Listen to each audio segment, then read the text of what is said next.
The budget itself, while the second one is also under the general principle that the chairman also commenced to address at the beginning of our session with you.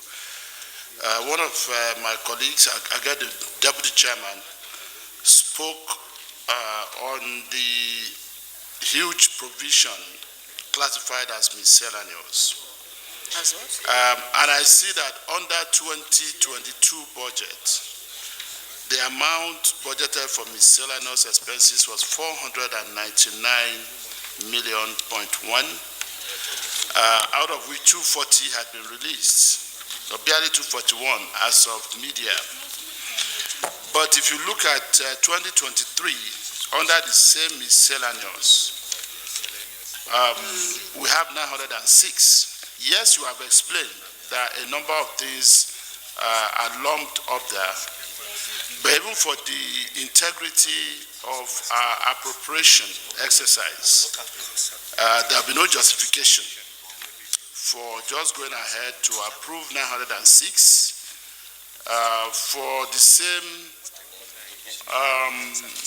category or the same vote for which 456 was approved last year, and as of June, you have not done more than half. So, except you are able to do some addendum to specify the real issues, or objects of this spending, I really feel that amount will not be justified. That's as far as the budget is concerned. Other than that, I really don't see anything that is outrageous about this budget. And it brings me to the next general principle on which I said I would like to address you on behalf of my own constituents and also all of us as elected representatives of the people. Chairman, are you not concerned? When I say you, now I'm referring to you as, leadership position, you, the board, the management, of the commission. Are you concerned that more and more Nigerians are getting worried about our pension scheme? To the extent that some people are even beginning to suggest, or some workers are beginning to wish that they could even withdraw their money while they are still working, while they are still active, rather than having to wait till they retire and they have to go through all manners of situation, and some of them even die before this is eventually paid.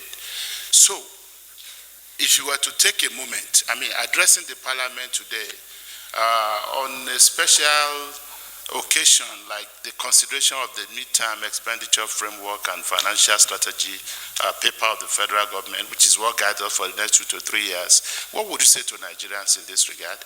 I was privileged to discuss with one of, highly placed people who are also part of the management of our pension a few days ago. And when I was expressing the concern, that even some Nigerians feel that there is undue access to even their pension, and their pension is at risk. And he was trying to clarify that, as a matter of fact, the real pension, the way these things are separated, that nobody can even access it, except that, and he tried to explain some of the fundamentals. That was me, with my own consciousness, even needing to be so educated. Is it that there are real problems that need to be addressed? Is it that is PENCOM that needs to step up on its public awareness program? Or is it that we need to tinker with the law? So please take a moment to speak to Nigerians on this. And what would you also say to us as parliamentarians? If, for instance, one of our colleagues, either in the House of Reps or in the Senate, brings a bill, an amendment bill to the floor, saying Nigerian workers should be allowed access to at least 50% or 70% of their pension while they are still working, if they so decide. How should we vote on such a thing? If we are not going to support, what should be our argument? Thank you. And that is why it's even this low, even though it looks as if it's high.